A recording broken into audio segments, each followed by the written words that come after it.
नमस्कार, स्वागत है आपका पहाड़ प्रभात में। आपके साथ मैं हूं अंजलि भंडारी। और क्या कुछ खास रहेगा इस बुलेटिन में आज, वो सबसे पहले एक नजर।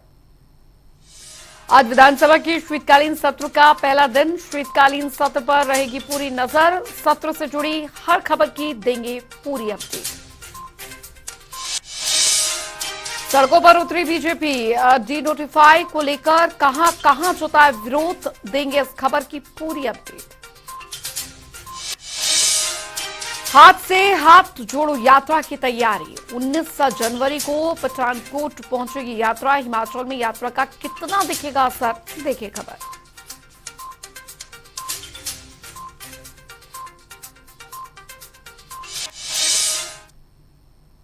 और चलिए रुक करेंगे, इस बीच आ रही है एक बड़ी खबर की और बड़ी जानकारी आ रही है, वो आपको बताने जा रहे हैं। बड़ी खबर, बड़ी जानकारी। विधानसभा का पहला शीतकालीन सत्र आज। तो आज से 6 जनवरी तक यह सत्र चलेगा। प्रोटेम स्पीकर चंद्र कुमार की शपथ दिलाएंगे और शपथ के बाद शुरू होगा विधायकों का सेवा काल। तो दूसरे दिन विधानसभा अध्यक्ष का चुनाव होगा। स्पीकर, डिप्टी स्पीकर का चयन होगा। विधानसभा का पहला शीतकालीन सत्र आज।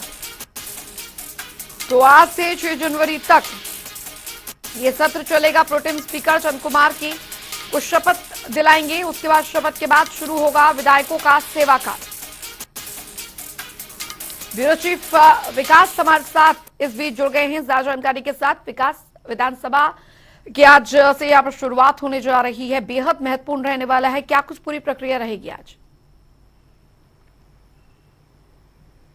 देखिए, कांग्रेस की सुक्खू सरकार का ये पहला सत्र जो है वो होगा, विधानसभा सत्र होगा, और जो कि शीतकालीन सत्र के साथ इसका आगाज होगा। 11 बजे सदन की कार्रवाई यहाँ पर शुरुआत होनी है और आज जो दिनचर्या रहने वाली है विधानसभा के भीतर, वो शपथ ग्रहण समारोह जो है वो विधायकों का यहाँ पर होगा। यानी विधायक जो है वो शपथ लेंगे, उसके बाद ही वो विधायक के तौर पर जो है अपना काम कर पाएंगे। और इसके लिए जो है पहले ही प्रोटेम स्पीकर की नियुक्ति जो है वो चंद्र कुमार के रूप में पहले ही की जा चुकी है। और ऐसे में ये माना जा रहा है कि आज ये शपथ ग्रहण समारोह जो है वो आज यहाँ पर होगा। और उसके बाद अगले कल की अगर बात करें तो जिस तरह से अभिभाषण जो है वो राज्यपाल का होगा और उसके अगले दिन जो है अभिभाषण पर चर्चा होगी। इस बीच कई तरह के मुद्दे हैं जिनको विपक्ष भुनाने की कोशिश जो है वो सदन के भीतर करेगा, क्योंकि सत्ता पक्ष ने सत्ता में आते ही, कांग्रेस पार्टी ने सत्ता में आते ही जिस तरह से डी नोटिफाई बड़े संस्थानों को यहाँ पर किया है, मंत्रिमंडल जो है वो अभी तक नहीं बना। और उसके अलावा जो कैबिनेट की बैठक, ये कहा गया था कि कैबिनेट की बैठक, जो पहली कैबिनेट की बैठक होगी, उसमें महत्वपूर्ण फैसले लिए जाएंगे। और ये वो फैसले थे जो कांग्रेस पार्टी ये कह रही थी कि जो वायदे जनता से किए गए हैं, जिन वायदों के आधार पर पार्टी को सत्ता मिली है, वो किस तरह से धरातल पर उतारा जा सकता है, इसके लिए पहली कैबिनेट का इंतजार करना होगा।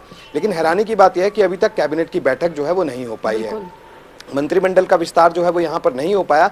लेकिन मुख्यमंत्री का इसके पीछे तर्क यह है कि अब मंत्रिमंडल विस्तार उनके अधिकार क्षेत्र में है, लिहाजा बहुत चीज़ें स्टडी करनी है, बहुत जो है चीज़ें देखी जा रही हैं, संभावनाएं देखी जा रही हैं और बड़ा संतुलित जो है वो मंत्रिमंडल रहेगा। लेकिन उससे पहले जो वायदे हैं उनको धरातल पर किस तरह से उतारा जाए, इसको लेकर कसरत अंदर खाने अलग अलग विभागों से यहाँ पर की जा चुकी है, चाहे वो वित्त विभाग हो या अन्य विभाग हो, उनके साथ जो है वो कसरत यहाँ पर की जा चुकी है। और कई ऐसे विभाग हैं जिनका रिव्यू यहाँ पर किया गया और उसके बाद डी नोटिफाई जो है वो यहाँ पर किया गया है। इस तरह का तर्क जो है वो सुक्खू सरकार यहाँ पर कह रही है।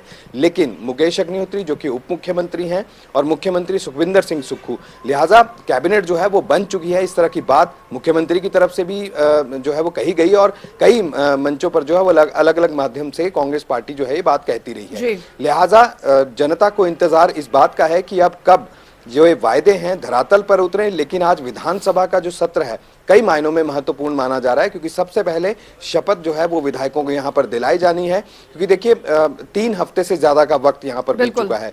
सत्ता में कांग्रेस पार्टी आ चुकी है लेकिन अभी तक सत्र नहीं बुलाया गया था। इससे पहले सत्र बुलाया जरूर गया था 24 तारीख के लिए, लेकिन किन्हीं कारणों से, क्योंकि मुख्यमंत्री जो है वो पॉजिटिव हो गए थे और कोरोना पॉजिटिव होने के कारण उनको क्वारंटीन होना पड़ा था, यही एक बड़ी वजह थी कि विधानसभा का सत्र जो है वो टालना पड़ा था। अब वो सत्र जो है वो 4 तारीख यानी आज से आयोजित किया जा रहा है। 6 तारीख तक ये सत्र चलेगा और इस बीच विपक्ष किसी भी मुद्दे को यहाँ पर जो है वो घेरने से नहीं छोड़ेगी सत्ता पक्ष को, लिहाजा समय जो है वो बेहद कम रहेगा। 3 दिन के समय के भीतर जो रणनीति है वो भी बीते कल यहाँ पर बनाई गई। दोनों ही दलों ने जो है बैठक की।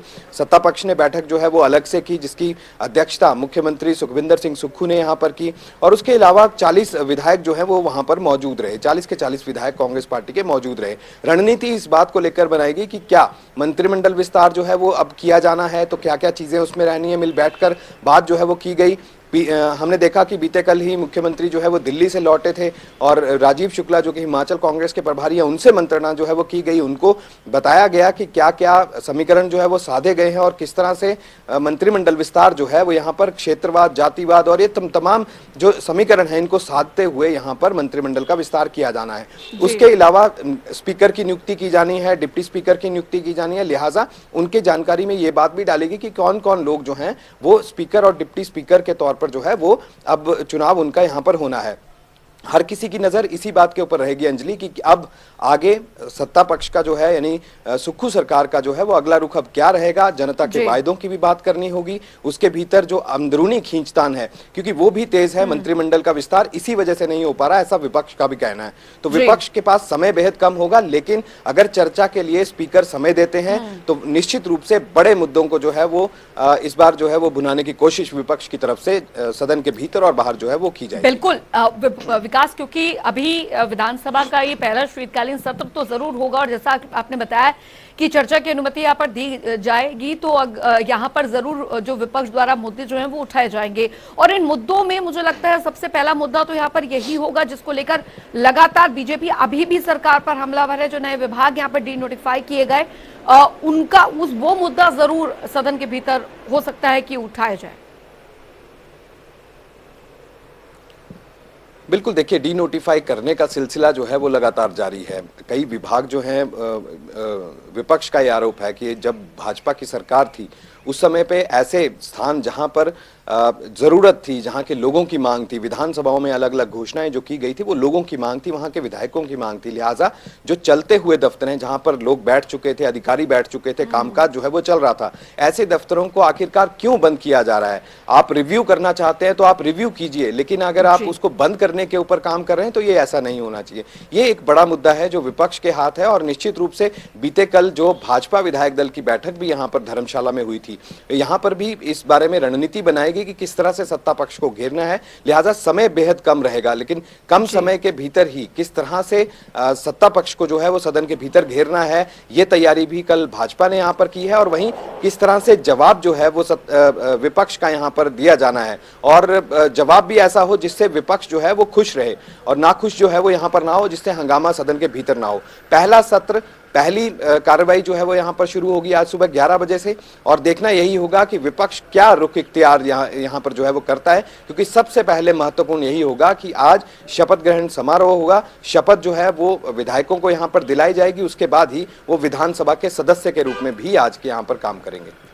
चलिए, बहुत बहुत शुक्रिया विकास शर्मा इस तमाम जानकारी के लिए। तो फिलहाल आपको बता दें कि आज हिमाचल विधानसभा का ये सत्र जो है और बेहद महत्वपूर्ण यहाँ पर रहने वाला है। जाहिर तौर पर पक्ष और विपक्ष में चर्चा अगर यहाँ पर होती है आगे चलकर, क्योंकि काफी छोटा यहाँ पर समय काल यहाँ पर जरूर रहेगा, तो बेहद महत्वपूर्ण रहेगा। बढ़ेंगे आगे। हिमाचल सीएम सुखविंदर सिंह सुक्खू का कांगड़ा जिले के धर्मशाला में जोरावर ग्राउंड में आयोजित आभार रैली में शानदार स्वागत किया गया। तालियों की गड़गड़ाहट के बीच उन्हें फूलमाला पहनाई गई और मुख्यमंत्री ने समर्थकों का हाथ जोड़कर आभार जताया। रैली में सीएम के साथ उप मुख्यमंत्री मुकेश अग्निहोत्री, कांग्रेस प्रदेश अध्यक्ष प्रतिभा सिंह और पार्टी के कई विधायक भी मौजूद रहे। रैली को संबोधित करते हुए मुख्यमंत्री सुखविंदर सिंह ने कहा कि हम सत्ता परिवर्तन के लिए नहीं, व्यवस्था परिवर्तन करने के लिए आए हैं। हिमाचल सरकार ने 101 करोड़ के करीब कोष का यहां पर गठन करके आयु सीमा के गतिरोध को समाप्त कर बेसहारा 6000 बच्चों को पालने और पढ़ाने का जिम्मा उठाया है। अगर कोई अनाथ बच्चा विदेश में पढ़ने चाहे तो उसका भी सरकार ही खर्च उठाएगी। 20 दिन में जो फैसले हमने किए वो हिमाचल की आम जनता को ध्यान में रखकर किए। मेरा राजनीतिक जीवन आम परिवार से उठकर एक आम कार्यकर्ता से ऊपर उठकर आज मैं इस मुख्यमंत्री के पद पर पहुंचा हूं। जयराम सरकार सत्ता में आई, 9 महीने में 900 संस्थान खोल दिए गए। यशवंत सिंह जी परमार मुख्यमंत्री थे, रामलाल ठाकुर जी मुख्यमंत्री थे, वीरभद्र सिंह जी मुख्यमंत्री रहे, शांता कुमार जी मुख्यमंत्री रहे, धूमल साहब मुख्यमंत्री रहे। इतने संस्थान तो इन सब मुख्यमंत्रियों ने आज तक नहीं खोले जो 9 महीने में जयराम की सरकार ने खोल दिया। संस्थान कैसे? दुख इस बात का है कि जयराम सरकार ने हिमाचल की जनता को बहुत बड़ा धोखा चुनावों से पहले दिया, अपराध किया है जयराम सरकार ने। उधर आपको बता दें कि कसौली क्षेत्र के सुबाथू में उप तहसील और साथ ही सीएससी को डीनोटिफाई करने पर प्रदेश के पूर्व स्वास्थ्य मंत्री डॉक्टर राजीव सैजल ने सुखू सरकार के खिलाफ जोरदार प्रदर्शन किया। इस दौरान बीजेपी कार्यकर्ताओं ने मुख्यमंत्री सुखविंदर सिंह और विधायक पद के लिए जीते विनोद सुल्तानपुरी के खिलाफ जमकर नारेबाजी की। रोष रैली के दौरान महिलाओं ने मोर्चा की कार्यकर्ता भी मौजूद रहे। और मैं सरकार को चेतावनी देना चाहता हूं कि ये संस्थान जो है दोबारा से खोले जाए, नहीं तो ये आंदोलन आज तो ये सांकेतिक धर रहा था, सिंबॉलिक एक प्रोटेस्ट था, लेकिन ये दिन प्रतिदिन ये आंदोलन जो है वो और तेज होगा, तीव्र होगा। हम घर घर जाएंगे, हम लोगों को जगाएंगे और साथ ही इतने अरमानों के साथ जिस विधायक को इस निर्वाचन क्षेत्र में चुना वो चुप है इन जनविरोधी निर्णयों के ऊपर। मैं मुख्यमंत्री जी से निवेदन करना चाहता हूँ कि जनता के हित के लिए दोबारा से संस्थानों को शुरू करें। तो भारत जोड़ो यात्रा के बाद हाथ से हाथ जोड़ो यात्रा शुरू होगी। राहुल गांधी की सोच को बूथ स्तर पर ले जाने के लिए काम भी शुरू हो चुका है। हिमाचल में यात्रा को सफल बनाने की जिम्मेदारी सह-प्रभारी संजय दत्त को सौंपी गई है। हिमाचल कांग्रेस के सह-प्रभारी ने यात्रा को सफल बनाने के लिए अलग अलग जिलों में जाकर बैठक करना भी शुरू कर दिया है। वहीं 19 जनवरी को भारत जोड़ो यात्रा के पठानकोट पहुंचने पर भी सह-प्रभारी ने जानकारी दी है। तो कांग्रेस कार्यकर्ताओं के साथ आम जनता में भी उत्साह देखने के लिए मिलेगा।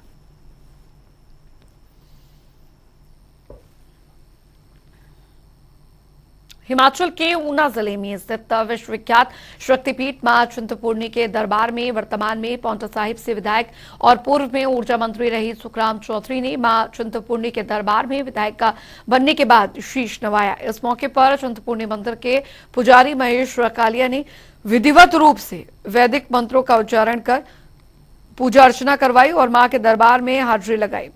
सुखराम चौधरी ने कहा कि हिमाचल प्रदेश के लोग बहुत जागरूक हैं। इस बार के चुनाव में कांग्रेस के लुभावने वायदे और ओल्ड पेंशन स्कीम ने भाजपा के मिशन रिपीट को रोका है।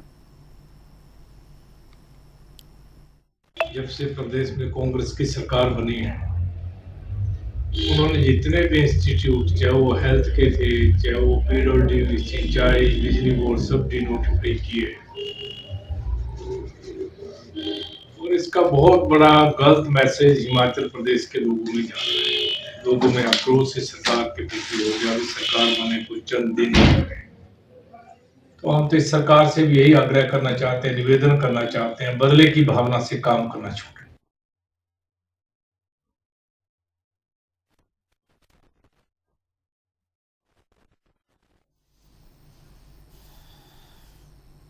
और चलिए अब रुक करेंगे 12 जिले 12 खबरों की।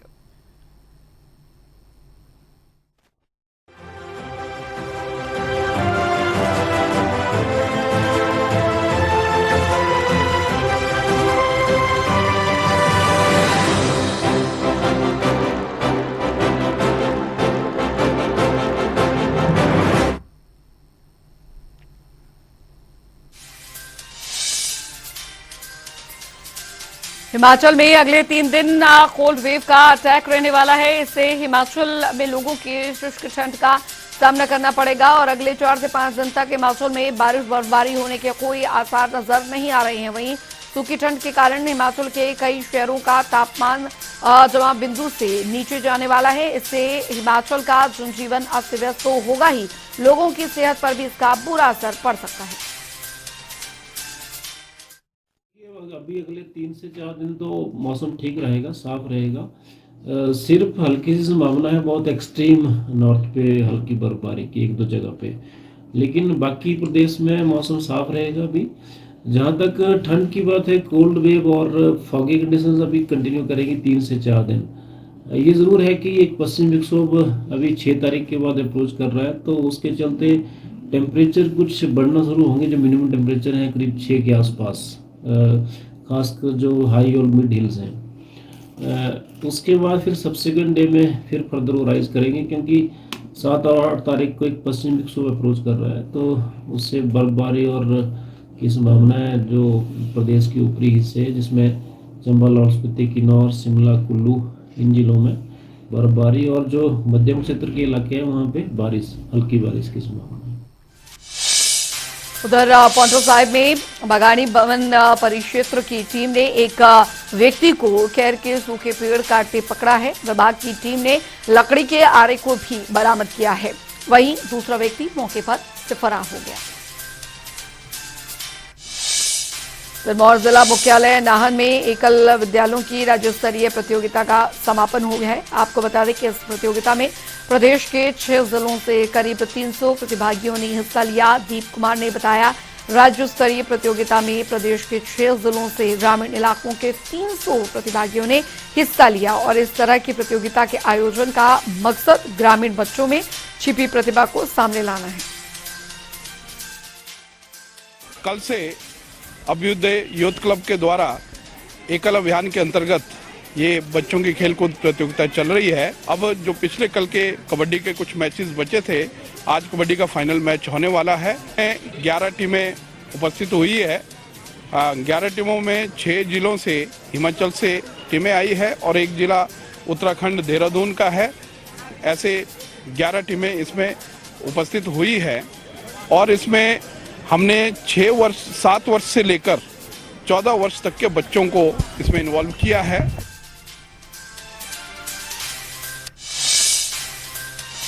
प्रेस क्लब सिरमौर में स्थापना दिवस मनाया गया, जिसमें कि बतौर मुख्य अतिथि डीसी सिरमौर ने शिरकत की। इस दौरान डीसी ने कहा, समाज सेवा में पत्रकारिता की अहम भूमिका है। कार्यक्रम के दौरान प्रेस क्लब के संस्थापक सदस्यों के अलावा समाज सेवा में योगदान देने वाले सदस्यों को भी सम्मानित किया गया। मैं कहना चाहूँगा कि पत्रकारिता जो हमारा डेमोक्रेसी का 4th पिलर माना जाता है, तो सिरमौर जिला में जो प्रेस क्लब सिरमौर है, नाहन है, वो बहुत बढ़िया पत्रकारिता में कार्य कर रहा है। लोगों को जो है जो सरकार की स्कीम्स हैं उनको समय पर उनकी सूचना उपलब्ध करवा रहा है। साथ में जो लोगों की समस्या है उनको भी प्रशासन के समक्ष उजागर करता है और उनका जो तुरंत प्रभाव से फिर निवारण भी किया जाता है, ताकि लोगों को किसी प्रकार की असुविधा ना हो। कि आने वाले समय में जो पत्रकार बंधु हमारे हैं, इनको किसी प्रकार की कोई असुविधा ना हो, उसके लिए प्रशासन द्वारा जो है वो कदम उठाए जाएंगे। पौंटा साहिब के विश्वकर्मा चौक पर कंपनी से लौट रहे एक युवक के साथ लूटपाट और मारपीट का मामला सामने आया है। इस मामले में मारपीट के आरोप एक युवती और उसके साथ 3 अन्य साथियों युवाओं पर लगाए गए हैं, जिसके बाद मौके पर मौजूद लोगों ने लूटपाट करने वाले 3 आरोपियों की जमकर पिटाई कर दी और पुलिस के हवाले भी किया।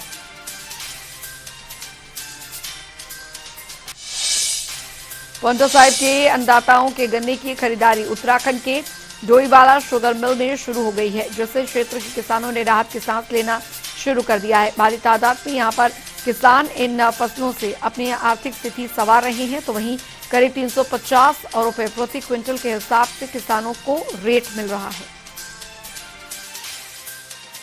पिछले साल तो हमारे यहाँ पे 4 सेंटर थे लगे पौंटा साहिब में। अब की बार यहाँ पे इस साल 2 सेंटर लगे हैं, 2 नहीं लगे, तो 2 सेंटर चल रहे हैं। हमारे वाला यापुर वाला सेंटर तो सही चल रहा है और एक बद्रीपुर में है, वो भी सही चल रहा है। अब की बार पिछले साल की तुलना में, पिछले साल यहाँ से हमारे पौंटा से 40,000 टन गन्ना गया था डोईवाला सेंटर में। डोईवाला जाता है यहाँ से गन्ना, तो अब की बार हमें उम्मीद है कि 40,000 से ऊपर जाएगा 2 सेंटर से। हमारे यहाँ पे किसानों की 3 फसलें मुख्य फसलें हैं, गन्ना, धान और गेहूँ। इस बार गन्ने की फसल बहुत अच्छी चल रही है और हमारे यहाँ से हमें कोई प्रॉब्लम नहीं है। हमारा गन्ना आज बिल्कुल सही से समय से तुल रहा है और डोईवाला यहाँ से डोईवाला में गन्ना जाता है गन्ने में हमें कोई इस बार कोई दिक्कत नहीं है। पहले यहाँ पे 4 सेंटर होते थे, अब पोंटा में हमारे 2 सेंटर हैं, एक बद्रीपुर में है और एक हमारे यहाँ पे है अमरगढ़ में। बस ये धान धोन लगावा जी, गेहूँ गेहूँ लगावा, गन्ना लगावा जी। अच्छा, धान तवीब के बाहर कहीं भी नहीं था जी, बिल्कुल खराब हो गया था। हाँ जी। पैरा स्पोर्ट्स एसोसिएशन कागरा द्वारा दिव्यांगजनों के लिए जिला स्तरीय खेलों का आयोजन ज्वालामुखी में किया गया। खेलों में जिला कांगड़ा के 35 दिव्यांग खिलाड़ियों ने भाग लिया, अपनी प्रतिभा का जौहर दिखाया। प्रतियोगिता का शुभारंभ रिटायर्ड कैप्टन और ब्लॉक कांग्रेस अध्यक्ष दीपक चौहान ने किया। दिव्यांग बच्चे अपने अलग अलग खेलों में अपना कौशल दिखाने के लिए एकत्रित हुए हैं। तो ये एक प्लेटफॉर्म है प्रदेश स्तरीय, नेशनल स्तरीय और अंतर्राष्ट्रीय स्तर, और इवन जो कि 4 साल के बाद पैरालंपिक होता है, वहाँ के लिए पहुँचने का प्लेटफॉर्म यहीं से निकलता है, बनता है। ये पेरेंट्स को भी चाहिए कि अगर दिव्यांग बच्चे हैं तो उनको खेलों के प्रति भी जागरूक करना चाहिए और खेलों में भी अपनी वो प्रतिभा दिखा सकते हैं। सीमेंट फैक्ट्री में तालाबंदी को लेकर भाजपा ने मंगलवार को बिलासपुर जिला मुख्यालय पर धरना प्रदर्शन किया। भाजपा के प्रदेश प्रवक्ता एवं नैना देवी जी के विधायक रणधीर शर्मा की अगुवाई में सर्किट हाउस से उपायुक्त कार्यालय तक रोष रैली निकाली गई। रणधीर शर्मा ने कहा कि 20 दिन बीत जाने के बाद भी तालाबंदी खुलवाने में प्रदेश सरकार विफल रही है। ऐसी गंभीर समस्या पर सरकार प्रभावी कदम उठाए और तुरंत हस्तक्षेप कर इस समस्या का समाधान करे और इन फैक्ट्रियों को सुचारू रूप से फिर से चलाए। अन्यथा भारतीय जनता पार्टी आने वाले दिनों में इस विषय के साथ साथ अन्य भी जो जन विरोधी निर्णय है, चाहे वो संस्थानों का डीनोटिफिकेशन है और चाहे बदला बदली की राजनीति के तहत अनेक ऐसे काम हैं जिसके कारण विकास कार्य रुके हैं, उन सब मुद्दों को लेकर भारतीय जनता पार्टी प्रभावी जन आंदोलन खड़ा करने के लिए मजबूर होगी। उधर नूरपुर की पंचायत चतरौली में रहने वाला एक परिवार बेहद परेशान है। दरअसल यहां रहने वाले 23 वर्षीय युवक की दोनों किडनियों ने काम करना बंद कर दिया। तो वहीं रणजीत बख्शी जन कल्याण सभा के अध्यक्ष अकील बख्शी ने मदद की अपील की और किडनी ट्रांसप्लांट पे करीब 7.5 लाख रुपए का खर्च आएगा और अभी तक करीब 2 लाख रुपए इकट्ठा हो पाए हैं। 23 साल का बच्चा है जिसकी दोनों किडनीज जो हैं वो इस टाइम पर फेल हो चुके हैं। इनके पिता श्री सुरजीत जी इनको अपनी एक किडनी दे रहे हैं और ये जो ऑपरेशन है ये कायदे से सरकारी अस्पतालों में होना चाहिए था, लेकिन क्योंकि किसी जगह पर इनको ठीक तरह से ट्रीटमेंट नहीं मिली और किसी जगह पर जो वेटिंग पीरियड था वो बहुत लंबा था, इसके लिए इनको एक प्राइवेट हॉस्पिटल में जाना पड़ा जहाँ पर 7.5 लाख के खर्च से